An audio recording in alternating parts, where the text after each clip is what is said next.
allegedly by Trump and Giuliani, a pressure campaign to get people in different states to buy into their plan to overturn the election. This was not just playing out in Georgia, though that was a center battleground for this entire alleged conspiracy. So Ricky Kleeman on the phone with us tonight. When you look at this indictment, a RICO indictment, what do you see as a lawyer?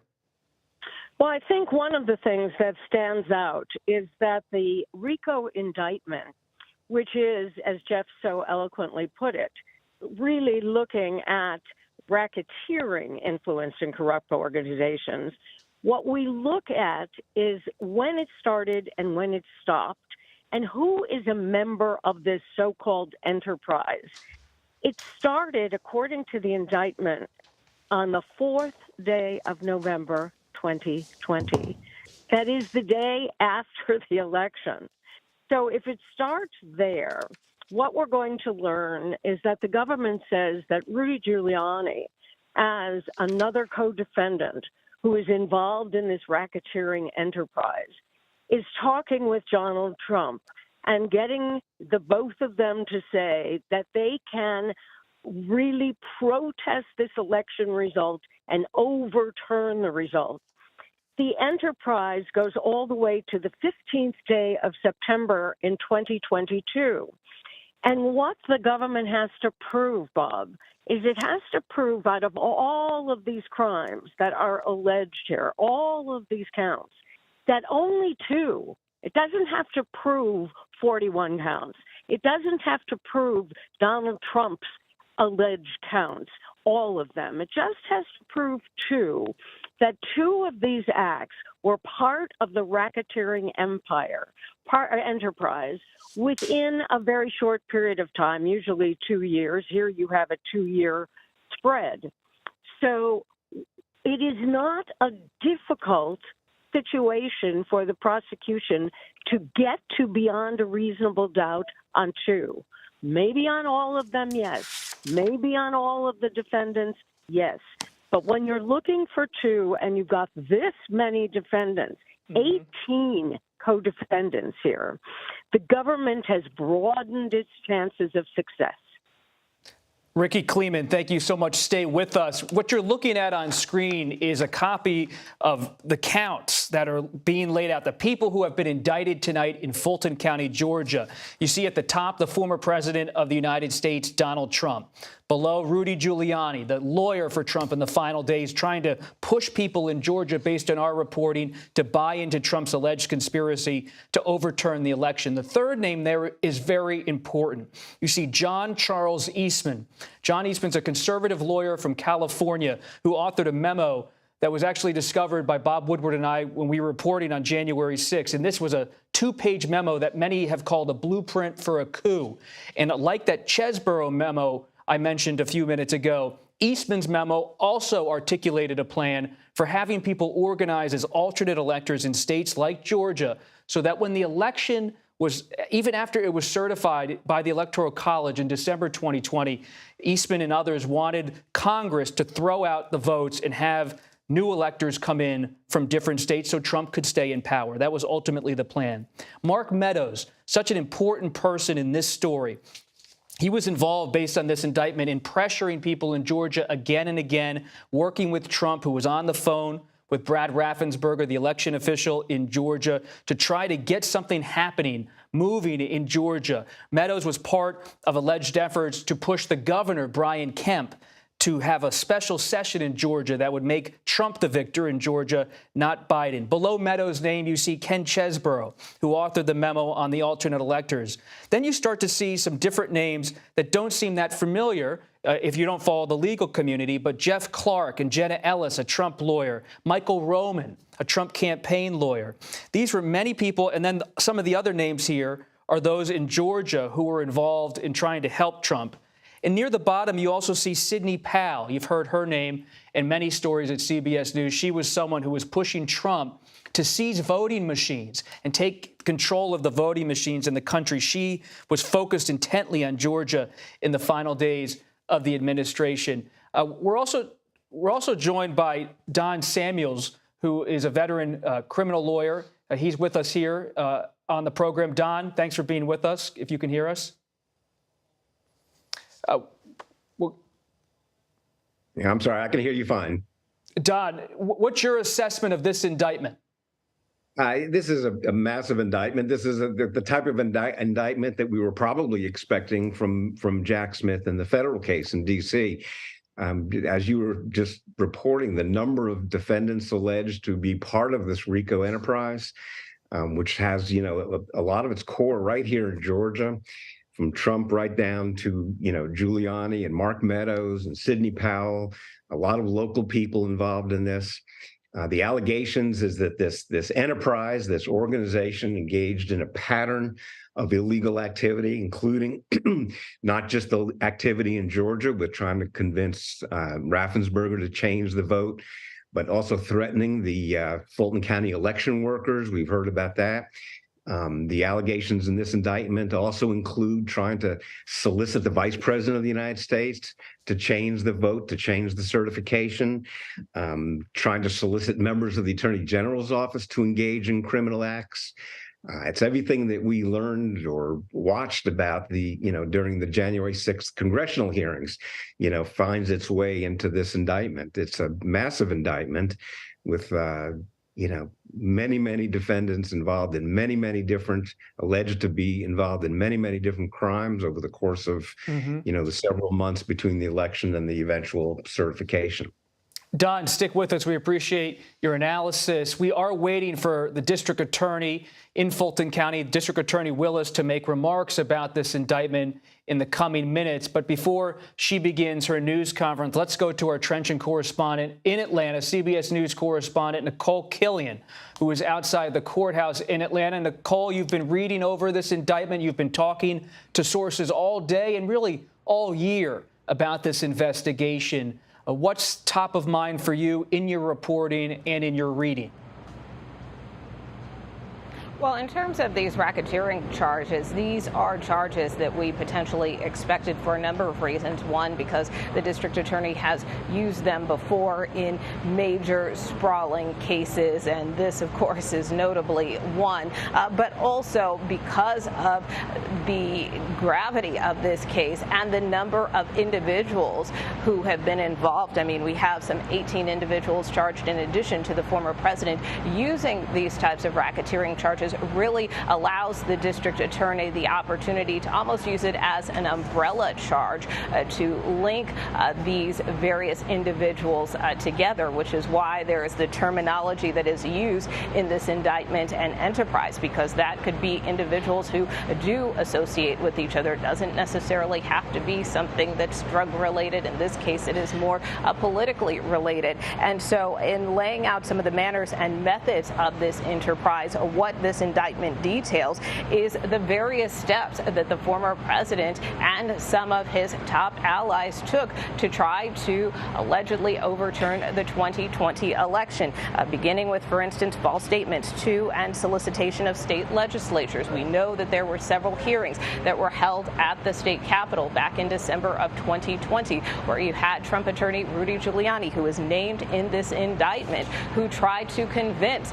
state lawmakers to try to put up their own slate of electors and not to certify the results of the election. I spoke with one former state lawmaker who actually testified before the grand jury today, who told me that even then, as she was sitting in that hearing, and she is a Democratic lawmaker, mind you, that she thought that these claims were ridiculous that Rudy Giuliani was making, and ultimately many of them were disproven in terms of illegal ballots and ballots stored in suitcases and the like. But this indictment really details those types of steps, this pressure campaign against state officials. As you mentioned, Governor Kemp, who appeared before the special purpose grand jury many months ago. We also had former Lieutenant Governor Jeff Duncan, who appeared before the grand jury today, who presided over the state Senate at the time. So there was this pressure campaign, according to this indictment, against some state officials. That this went on beyond that in terms of trying to come up with this slate of false electors. We know some of the witnesses who testified today actually witnessed one of those meetings in progress. So the indictment references this. And then just going beyond that, when you have these racketeering charges, basically what it lays out are some of these predicate or overt acts that have led to these charges. And so we can see in the indictment that one of the initial overt acts, if you will, was on November 4th of 2020, when this indictment says that the former president, in a nationally televised speech, falsely declared election victory. So that is just, what we've been able to glean thus far from reading through this indictment. Again, we are looking at some 41 charges, 13 of those against the former president tonight. Nicole, terrific reporting. Please stay with us. We're still waiting for District Attorney Fani Willis to make remarks about this indictment tonight in Fulton County, Georgia.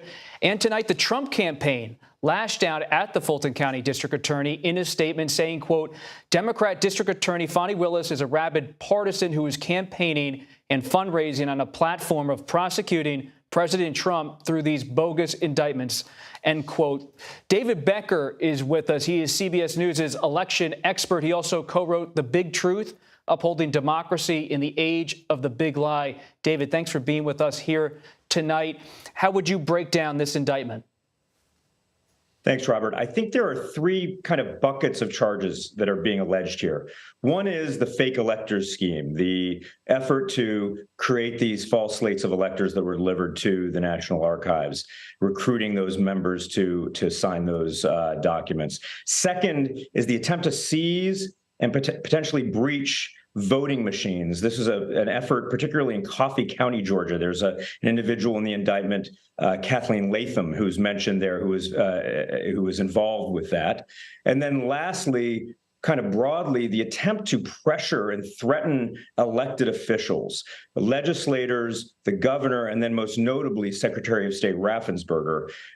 These are the kind of three buckets of claims. And we have to recognize also that while these schemes were all going on, there were efforts in the courts to challenge the election results and bring evidence that allegedly would show that there were problems, and every one of those failed. There was even a Trump-appointed judge, Judge Grimberg, who heard claims in Georgia and found that there was no merit to them whatsoever. And this was ongoing well past the time when those claims were being reviewed by courts. So we're still sitting here over 1,000 days after the November 2020 election, and there has still not been a shred of evidence shown to any court anywhere in the country, including in Georgia, that would back up any of those claims. So I think that's really kind of the context in which we're looking at all of this. Speaking of context, I want to come back to Nicole Killian as we wait for the district attorney to speak. Nicole, for people just tuning in, it's 11:16 p.m. on the East Coast in Atlanta, Georgia, Fulton County. Why is this happening late night, at least on the East Coast? Why is the district attorney waiting this long to speak on Monday evening? Take us through the day as you can through your reporting about how we ended up here tonight in this position. Yeah, well, it is an unusual time. It's not usually that we would have a court proceeding and have an indictment returned at almost midnight, but yet here we are, and it is in part because this has been a day full of a lot of activity here at the Fulton County Courthouse. We knew that the district attorney was set to present her case to the grand jury today, which she ultimately did. That grand jury heard from a series of witnesses, and things started moving faster than expected. We were expecting some witnesses, for instance, to testify before the grand jury tomorrow. Instead, they got pushed up to today, late this afternoon, and by early evening, it appeared that they were starting to wrap up and that the grand jury was voting, and we started to see more activity with sheriff's deputies moving up to certain floors of the courthouse, specifically outside of the courtroom where ultimately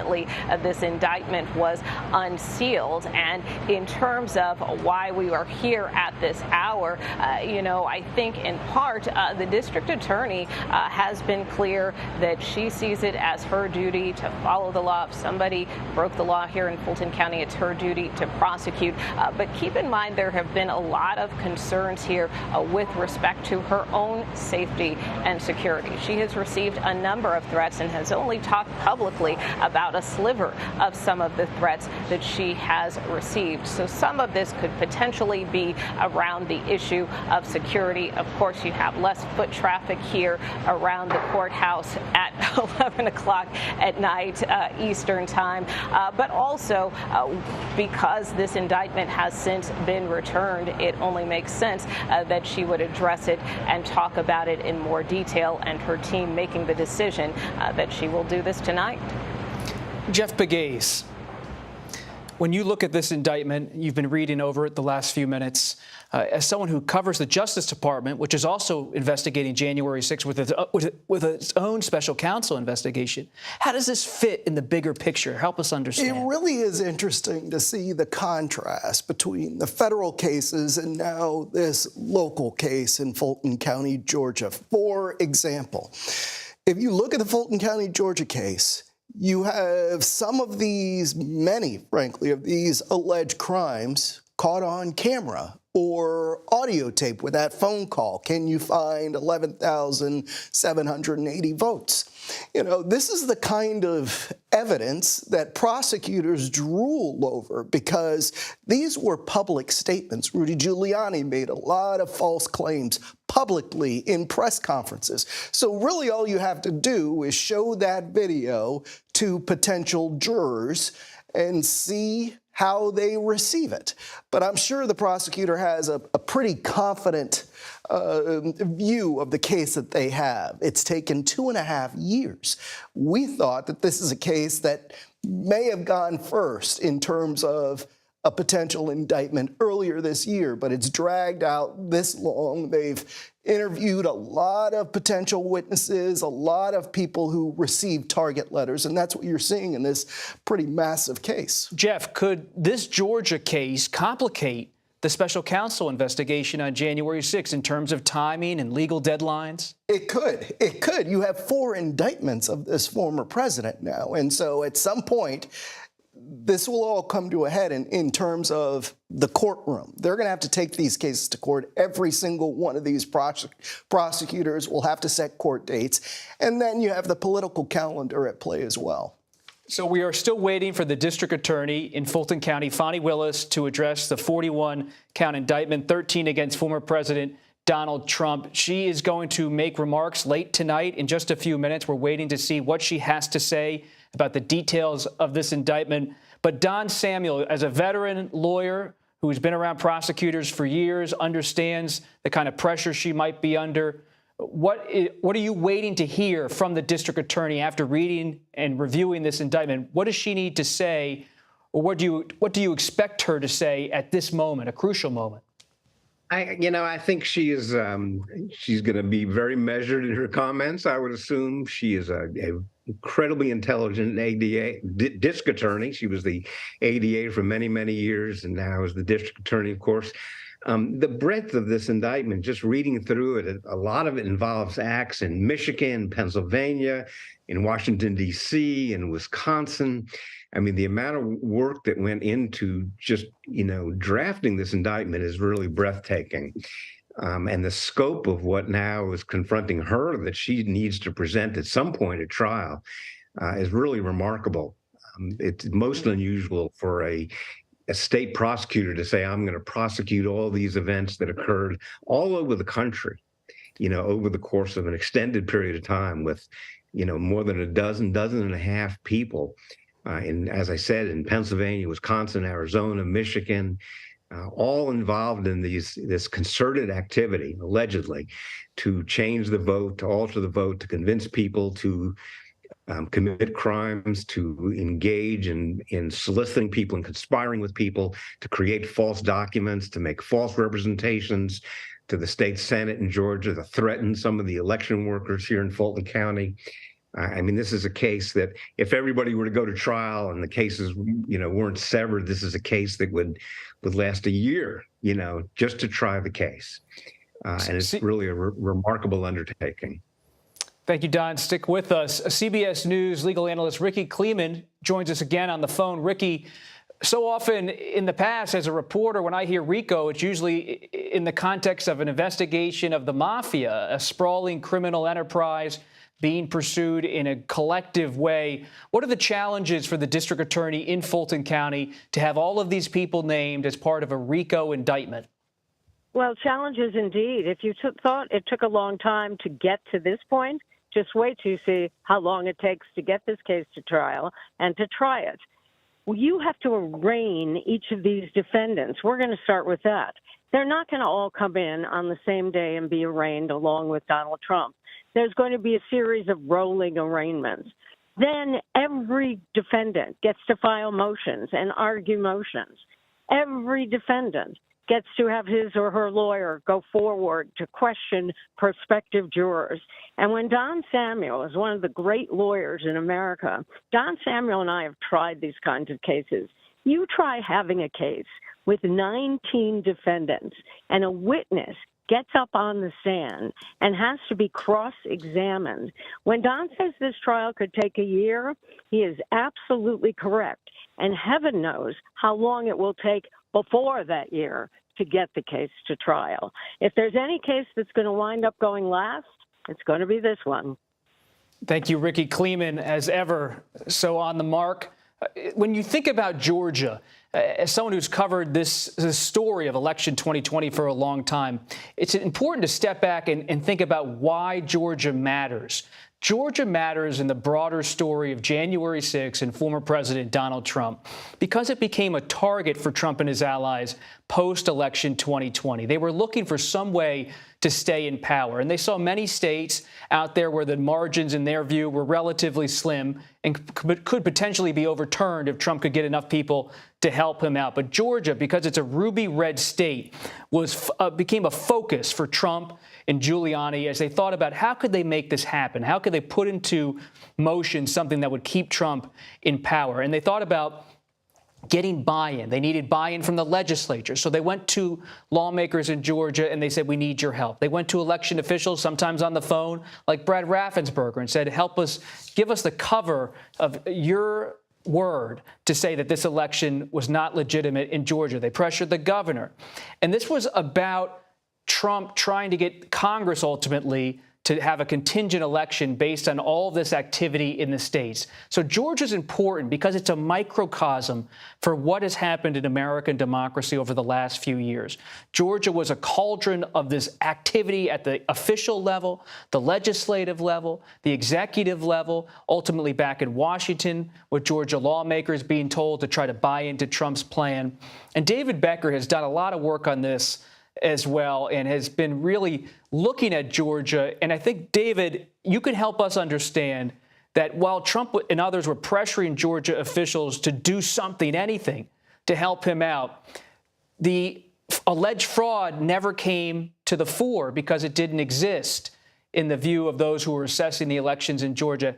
Remind us of what happened in Georgia in terms of certifying the election and looking into fraud. Yeah, let's take a look at Georgia in 2020. It was using paper ballots throughout the state for the first time in 2 decades. The 2016 election was largely voted on in Georgia with purely digital ballots, which couldn't be recounted or audited in any way. And yet in 2020, thanks to the leadership of the Republican majority legislature and Republicans in the state at the executive level, like Secretary of State Raffensperger, they moved to a paper ballot system. And so everyone in Georgia in 2020 voted on paper ballots. And those ballots, as we know, could be audited and recounted. And in fact, they were counted at the presidential level 3 times, 3 different ways. Once with machines at the local level, once with larger central counted machines at former President Trump's request. And lastly, once entirely by hand, over 5 million ballots counted entirely by hand, thanks to the diligence of election officials throughout the state in about 5 days. That was all done before the electoral count, the electoral votes were certified and sent to the National Archives on December 14th. This was while litigation was ongoing, but we had absolute verification, even when claims came out about the suitcase of ballots in Fulton County, which ended up just being a normal box of ballots that was being reviewed by election officials. While there was claims of 10,000 dead voters who had voted, election officials in Georgia at the state and local level investigated all of those claims and found that there were only actually 4. And those were 4 people who had died recently, right before the election, and their spouses returned ballots in those cases. So the widespread fraud, we could confirm it didn't happen in Georgia thanks to the work of the election officials in the states. And that's why every court who looked at this found that there was no evidence of fraud, and why Republicans, Governor Kemp, Secretary Raffensperger, Republicans throughout the state certified the results and sent them to Congress. David Becker, thank you. We are still waiting for District Attorney Fani Willis in Fulton County, Georgia, to address reporters late at night here following this indictment of former President Trump and many of his associates in Washington at the time and in Georgia. Nicole Killian is on the ground for us at the courthouse in Fulton County in Atlanta, Georgia. Nicole, there are so many instances and episodes that are detailed in this indictment that we've heard about before in the federal investigation. For example, on page 61 of this indictment, it talks about January 5th, 2021, and John Eastman, that conservative lawyer, pressuring then Vice President Mike Pence's attorney and his advisors to have Pence overturn the election. What's the challenge, though, in the difference with a state case versus a federal case when it comes to these episodes? Well, I think it's also remarkable to note, as we discussed a little earlier, some of these overt acts that are used to lay out specifically these racketeering charges. We're talking about 161 overt acts that make up this racketeering charge. That is huge. That is huge. And that details from, again, in the days right after the election up until last fall. And so that is, I think, very important to note. But when we look at state charges versus federal charges, perhaps one of the most notable differences is the power of the president himself. As we know, former President Trump is running for re-election in 2024 if he were victorious. And if he is convicted and charged here in Fulton County, unlike federal charges, he would not have the ability to pardon himself. So, there is likely the possibility that if he were victorious, he could potentially be on trial as a sitting president, but he really wouldn't be able to do anything about those charges. Again, contrary to these federal charges, which if he is reelected, he could potentially, again, pardon himself and dismiss them. And so that is perhaps the biggest difference here. But again, I think given how sprawling these charges are, not just involving the former president, but his allies as well, as Ricky mentioned, this is something that is going to take a lot of time to work through. We have seen in other instances where the former president and his legal team have tried to push back court proceedings and trial dates. So one wonders what type of strategy the former president and his legal team will employ here, simply because there is a lot to move through in this case. And as you mentioned, Nicole, this is all playing in Georgia amid a presidential campaign where Trump is seeking the Republican nomination. And one of the key witnesses in the federal case is also mentioned here, former Vice President Mike Pence. But, Jeff, when you look at what's happening tonight in Georgia, you see that this is one of 4 ongoing cases against former President Trump. There's one in New York about hush money payments he made ahead of the 2016 election. There's another on classified records, another on January 6th from the special counsel, and now an indictment in Georgia. Where does this fit among those 4? Think about it this way, and we haven't talked about it.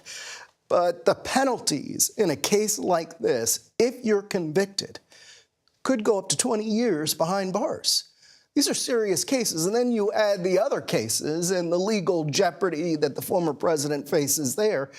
This is serious stuff. And I've said this before, that anybody else in America facing this much legal jeopardy would be extremely concerned. I mean, look at this case. We're talking about Mark Meadows, Rudy Giuliani, 2 people in the past who've come out and made statements. They like press conferences. We haven't heard from them recently because I think the weight of this case should make anybody involved or caught up in it think twice about making public statements because you could further jeopardize your legal standing.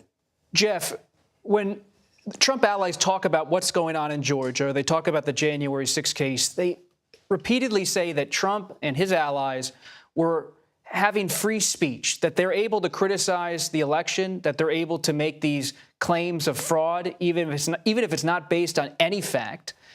How is that free speech argument potentially going to play? And then we'll come to Don about that. It depends on who you talk to. Defense attorneys might see that as a valid defense, but if you get into a courtroom and a prosecutor, especially as it relates to this case, shows video of that phone call from then President Trump to Brad Raffensperger, the Georgia Secretary of State, you cannot pressure a public official to change an election. Certainly not in this democracy. And so anybody who's seen that tape, who rolls in legal circles, knows that that is just not the kind of thing that you want documented in any way. Don Samuel, when you think about the Trump arguments that we are going to see in motions to come, in arguments in the courtroom, what do you believe is going to unfold from the Trump side as a legal argument, and how might it play in Georgia? Well, I think that he is, I'm not going to defend him or offer his defense, but obviously he's going to be relying to some extent on advice of counsel. There are a number of lawyers listed in the indictment. Many lawyers in the indictment are indicted. And so he probably will claim that he was getting advice from those lawyers, which is a defense to many of the charges. I think a lot of his speeches and a lot of his self-advocacy would be protected by the First Amendment. There's a lot that he's entitled to, he's allowed to speak his piece. He's allowed to make claims that the voting in Georgia and Fulton County was beset with a number of problems. There's no doubt there was lots of problems with the voting in Fulton County, not fraud. Nobody's found any fraud, but there have been instances in which there were findings made that ballots were lost and ballots were miscounted. So that's going to be his defense. The problem, of course, is it's just an overwhelming amount of false statements that are being made. False statements being made by other people who are encouraged to make false statements. The First Amendment doesn't protect perjury. It doesn't allow you to testify falsely. It doesn't allow you to go make speeches at the state Senate and advocate for that the state senators do something which is illegal. It's not, the First Amendment doesn't protect the right of someone to go to the vice president, tell him to violate the Constitution, or to advocate for public officials in Georgia to violate their oath of office, to uphold the Constitution. So, the First Amendment is going to be a defense, and the advice of counsel is going to be the defense. And the question is, how much of it, will a jury in Fulton County, if it ends up in Fulton County, if there's no change of venue, will they believe that in fact he was acting in good faith, or is that just the breadth of the information going to defy that? Don, it looks like Fani Willis, the district attorney, is now approaching the lectern. Here she is, District Attorney Fani Willis of Fulton County, Georgia.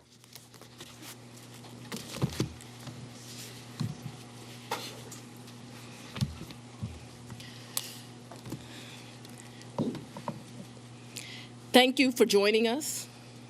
I'm here with the prosecutors and investigators who have worked diligently on the investigation of criminal attempts to interfere in the administration of Georgia's 2020 presidential election. Today, based on information developed by that investigation, a Fulton County grand jury returned a true bill of indictment, charging 19 individuals with violations of Georgia law arising from a criminal conspiracy to overturn the results of the 2020 presidential election in this state. The indictment includes 41 felony counts and is 97 pages long. Please remember that everyone charged in this bill of indictment is presumed innocent. Specifically, the indictment brings felony charges against Donald John Trump, Rudolph William Louis Giuliani, John Charles Eastman, Mark Randall Meadows, John Cheeseborough, Jeffrey Clark, Jenna Lynn Ellis, Ray Stallings Smith III, Robert David Cheeley, Michael A. Roman, David James Schaefer, Sean Micah Tresher Steele, Stephen Cliffgard Lee, Harrison William Prescott Floyd, Travion C. Cootie, Sydney Catherine Powell, Kathleen Austin Latham, Scott Graham Hall, and Misty Hampton, also known as Emily Misty Hayes. Every individual charged in the indictment is charged with one count of violating Georgia's Racketeer, Influenced, and Corrupt Organizations Act through participation in a criminal enterprise in Fulton County, Georgia, and elsewhere to accomplish the illegal goal of allowing Donald J. Trump to seize the presidential term of office beginning on January 20th, 21. Specifically, the participants in association took various actions in Georgia and elsewhere to block the counting of the votes of the presidential electors who were certified as the winners of Georgia's 2020 general election. As you examine the indictment, you will see acts that are identified as overt acts and those that are identified as predicate acts, sometimes called acts of racketeering activity. Overt acts are not necessarily crimes under Georgia law in isolation, but are alleged to be acts taken in furtherance of the conspiracy. Many occurred in Georgia, and some occurred in other jurisdictions and are included because the grand jury believes they were part of the illegal effort to overturn the results of Georgia's 2020 presidential election. The acts identified as predicate acts or acts of racketeering activity are crimes that are alleged to have been committed in furtherance of the criminal enterprise. Acts of racketeering activity are also charged as separate counts in the indictment against those who are alleged to have committed them. All elections in our nation are administered by these states, which are given the responsibility of ensuring a fair process and an accurate counting of the votes. That includes elections for presidential electors, Congress, state officials, and local offices. The state's role in this process is essential to the functioning of our democracy. Georgia, like every state, has laws that allow those who believe that results of an election are wrong, whether because of intentional wrongdoing or unintentional error, to challenge those results in our state courts. The indictment alleges that rather than abide by Georgia's legal process for election challenges, the defendants engaged in a criminal racketeering enterprise to overturn Georgia's presidential election result. Subsequent to the indictment, as is the normal process in Georgia law, the grand jury issued arrest warrants for those who are charged. I am giving the defendants the opportunity to voluntarily surrender no later than noon on Friday, the 25th day of August, 2023. I remind everyone here that an indictment is only a series of allegations based on a grand jury's determination of probable cause to support the charges. It is now the duty of my office to prove these charges in the indictment beyond a reasonable doubt at trial. I would like to take a moment to thank the Superior Court Clerk, Shay Alexander, and her staff for staying late and making sure that this indictment was processed. I would also like to thank the men and women of Sheriff Labatt's office for keeping the courthouse open, but most importantly for keeping us safe over the weeks and months that have led up to this indictment, and for what I know they will continue to do to keep us safe. We also want to thank the Atlanta Police Department and other law enforcement partners who have worked with the sheriff to keep us safe. I will now take a very limited number of questions prior to going to sleep. If you don't mind, Surveil Levins with 11 Alive. Quick question: can you clarify in Georgia the mandatory minimum when it comes to RICO charges, whether it's servable by probation or how that might play out? The RICO charges has time that you have to serve, so it is not a probated sentence. Madam District Attorney, what's the timetable for your trial? What is the timetable for the trial? Yes. As you know, in this jurisdiction, trials are set by the judges, and so it will be the judge that sets the date of the trial. This office will be submitting a proposed scheduling order within this week. However, that will totally be at the discretion of the judge. You're the fourth person, the fourth jurisdiction now to indict Donald Trump. Do you believe you need to be the fourth one to try him, or could you move it up? Do you want to be the first to try him? I don't have any desire to be first or last. I want to try him and be respectful for our sovereign states. We do want to move this case along, and so we will be asking for a proposed order that occurs a trial date within the next 6 months. Have you had any contact? Earlier today, there was a fictitious document, according to the Fulton County Clerk's Office, that was circulated online with charges against former President Donald Trump. That fictitious document matched exactly the charges that we now see in this indictment. Can you tell us more about that document leak? Because now you have the former president's lawyers who are saying that this is emblematic of a serious problem with your office. No, I can't tell you anything about what you refer to. What I can tell you is that we had a grand jury here in Fulton County. They deliberated till almost 8 o'clock, if not right after 8 o'clock. An indictment was returned. It was true billed, and you now have an indictment. I am not an expert on clerks' duties or even administrative duties. I wouldn't know how to work that system, and so I'm not going to speculate. Next question. Willis, have you had any contact with the special counsel about overlap between these cases, and do you intend to try all of these defendants together? Do I intend to try the 19 defendants in this indictment together? Yes. And have you had any contact with the special counsel about the overlap between this indictment and the federal indictment? I'm not going to discuss our investigation at this time. Have there been any conversations? The arguments made by former President Trump that this is a politically motivated indictment. I make decisions in this office based on the facts and the law. The law is completely nonpartisan. That's how decisions are made in every case. To date, this office has indicted, since I've been sitting as a district attorney, over 12,000 cases. This is the 11th RICO indictment.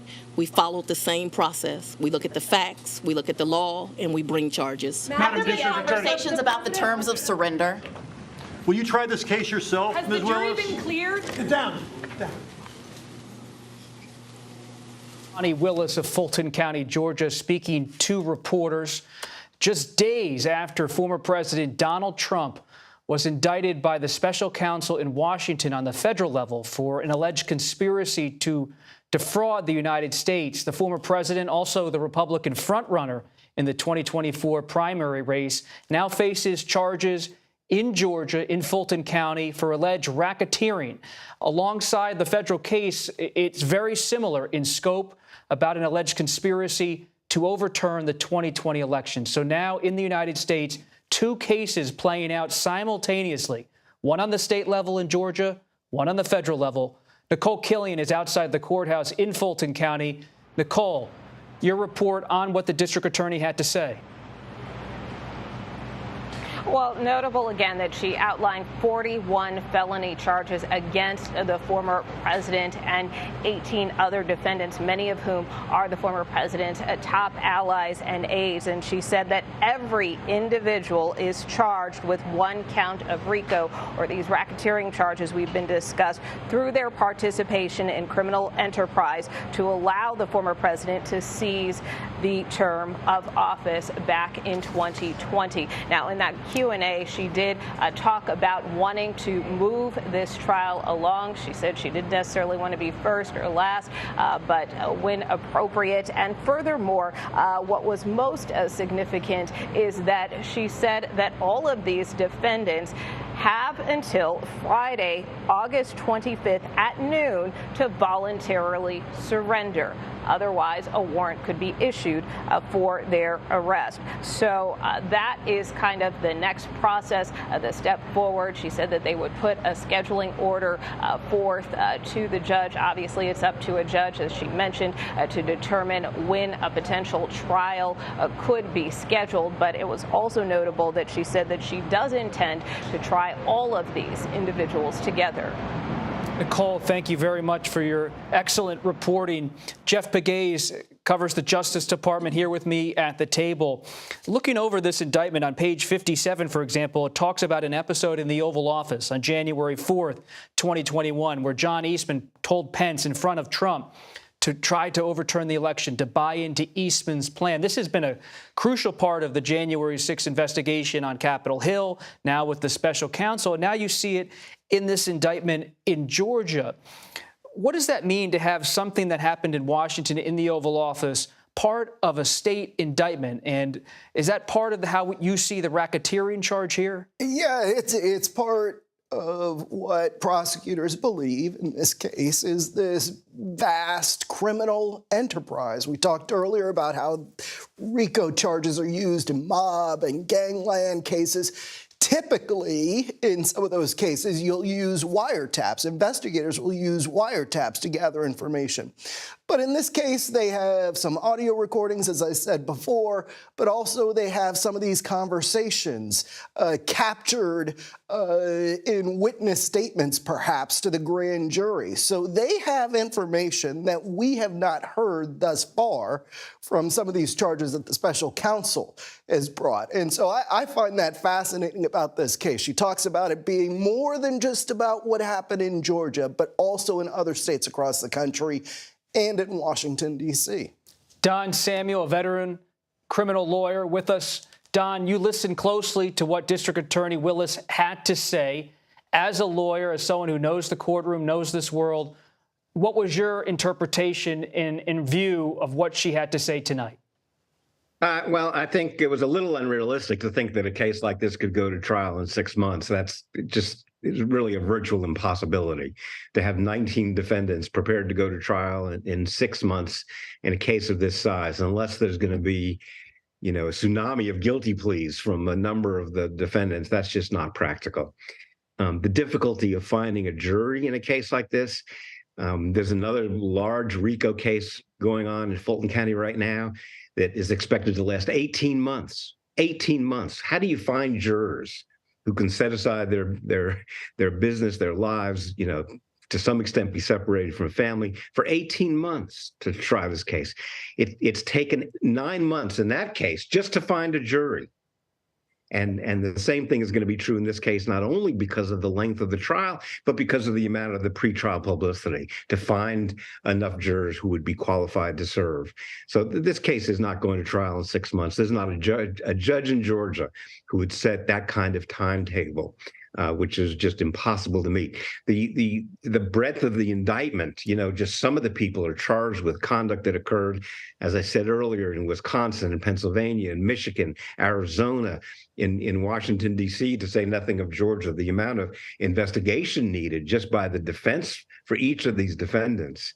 It's just, this case is going to be going on, as Ricky Kleeman said before, for years before it ever gets to a trial.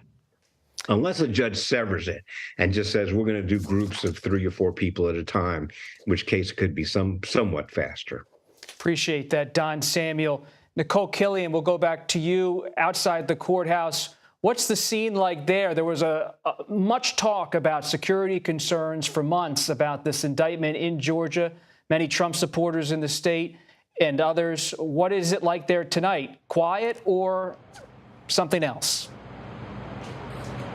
Well, at this point, it is relatively quiet, albeit those of us here in the media who have been waiting for this indictment to be put out, and of course waiting for the district attorney to give her press conference. At this point in time, we believe the courthouse is closed. We know that the sheriff's deputies were trying to clear it a little while ago, and so really the scene is relatively calm.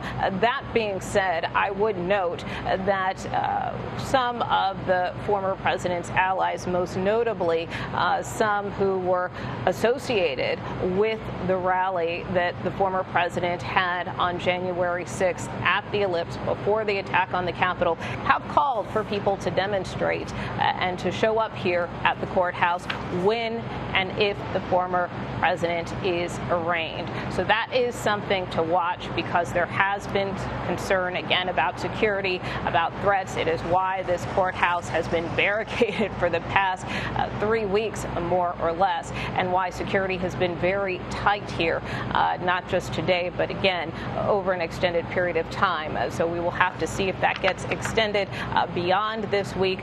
The sheriff has previously said that he feels that his department is ready, that they are prepared to handle protesters, that they have been fielding some of these dozens of threats that the district attorney and other county officials have received, but it does remain a concern writ large here in the county.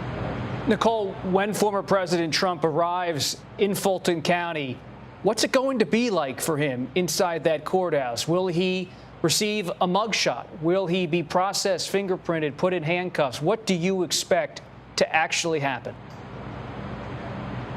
Well, the sheriff has made clear that he is going to treat the former president and any defendant, for that matter, just like anyone else, that he will follow the normal practices, as he said, and that could include a mugshot. Now, what is unclear is we don't know where exactly the former president could be processed. If it's here at the courthouse, because typically most people are processed at the Fulton County Jail, which is some distance from here. And so that is something, of course, that we will be watching for. But just like all of these indictments and these court appearances, it is likely to be a huge spectacle. We already have media, camped out, taking up the entire city block behind me. And just like in Washington, just like in Miami, just like in New York, where we saw the former president make an appearance in court, it not only draws huge media attention, but also potentially can draw protesters as well. So there is, again, a desire to keep a secure perimeter, to make sure that they can keep the courthouse functioning during that period of time. But it will be a heavy lift across the board, likely to include a number of not only local law enforcement agencies, but federal as well, as they prepare for the former president to potentially come here to Atlanta. Thank you, Nicole Killian. Trevian Cootie is among those charged tonight. She is Kanye West's former publicist who traveled to Georgia election worker Ruby Freeman's home when she was getting death threats and tried to convince her to admit the election was stolen. Freeman was falsely accused by former President Trump and his lawyer, Rudy Giuliani, of committing voter fraud during the 2020 election. And the January 6th committee, as you remember, asked her about how those accusations affected her and her personal life. Now I won't even introduce myself by my name anymore. I get nervous when I bump into someone I know in the grocery store who says my name. I'm worried about who's listening. I get nervous when I have to give my name for food orders. I'm always concerned of who's around me. I've lost my name and I've lost my reputation. I've lost my sense of security, all because a group of people starting. We just heard from Ruby Freeman. Nicole Killian, this is a story that's not just about this alleged scheme. It involves many people, real people, whose lives were affected by what went on in 2020 and 2021.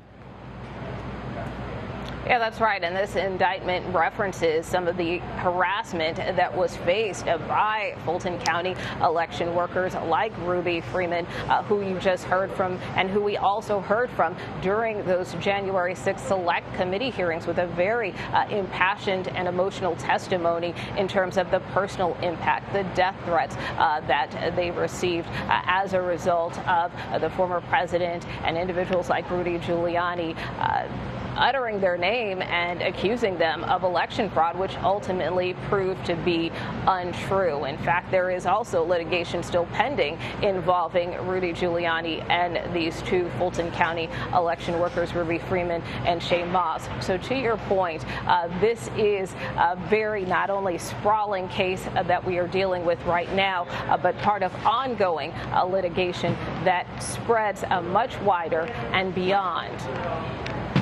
Thank you, Nicole Killian. To recap tonight, former President Donald Trump has been indicted by a Fulton County grand jury on 13 counts related to his alleged efforts to overturn his 2020 election loss to now President Joe Biden. The charges include conspiracy and racketeering, which is often used to target members of organized crime. This is Trump's fourth criminal indictment in less than 5 months. 18 others in Trump's inner circle and orbit have also been indicted, including former White House Chief of Staff Mark Meadows and lawyers Rudy Giuliani and John Eastman. Our coverage will continue.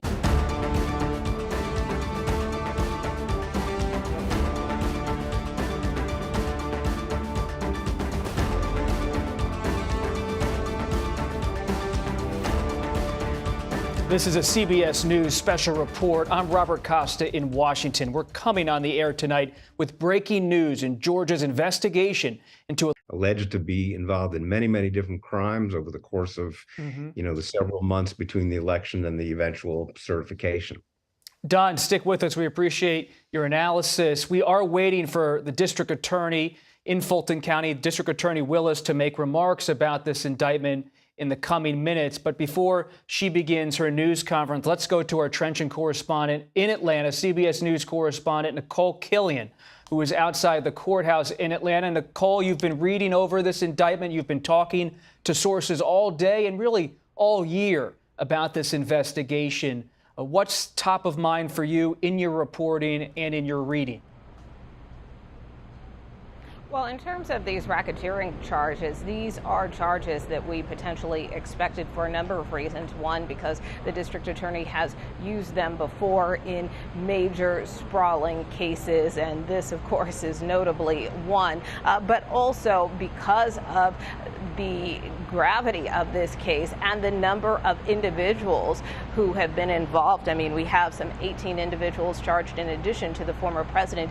Using these types of racketeering charges really allows the district attorney the opportunity to almost use it as an umbrella charge to link these various individuals together, which is why there is the terminology that is used in this indictment and enterprise, because that could be individuals who do associate with each other. It doesn't necessarily have to be something that's drug related. In this case, it is more politically related. And so in laying out some of the manners and methods of this enterprise, or what this indictment details is the various steps that the former president and some of his top allies took to try to allegedly overturn the 2020 election, beginning with, for instance, false statements to and solicitation of state legislatures. We know that there were several hearings that were held at the state capitol back in December of 2020, where you had Trump attorney Rudy Giuliani, who is named in this indictment, who tried to convince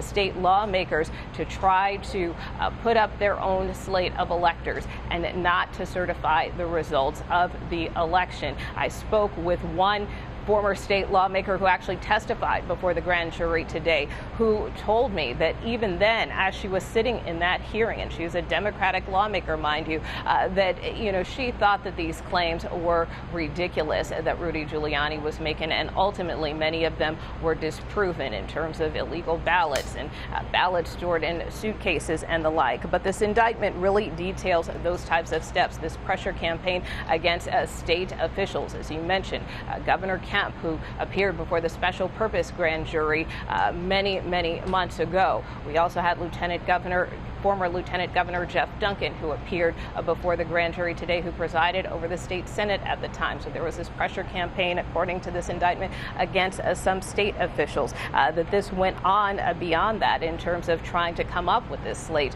of false electors. We know some of the witnesses who testified today actually witnessed one of those meetings in progress. So the indictment references this. And then just going beyond that, when you have these racketeering charges, basically what it lays out are some of these predicate or overt acts that have led to these charges. And so we can see in the indictment that one of the initial overt acts, if you will, was on November 4th of 2020, when this indictment says that the former president, in a nationally televised speech, falsely declared election victory. So that is just, what we've been able to glean thus far from reading through this indictment. Again, we are looking at some 41 charges, 13 of those against the former president tonight. Nicole, terrific reporting. Please stay with us. We're still waiting for District Attorney Fani Willis to make remarks about this indictment tonight in Fulton County, Georgia. And tonight, the Trump campaign lashed out at the Fulton County District Attorney in a statement saying, quote, Democrat District Attorney Fani Willis is a rabid partisan who is campaigning and fundraising on a platform of prosecuting President Trump through these bogus indictments, end quote. David Becker is with